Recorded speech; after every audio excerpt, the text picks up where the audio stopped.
Hello everybody, so today I will talk about calculus. The topic today is about integration. So now I will show you how to answer.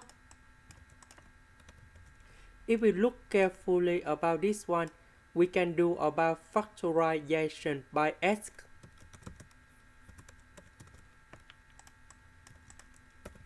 So this one divide by this one, so you got about number 1. So we have x in here. So we have x plus 2 over x plus 2.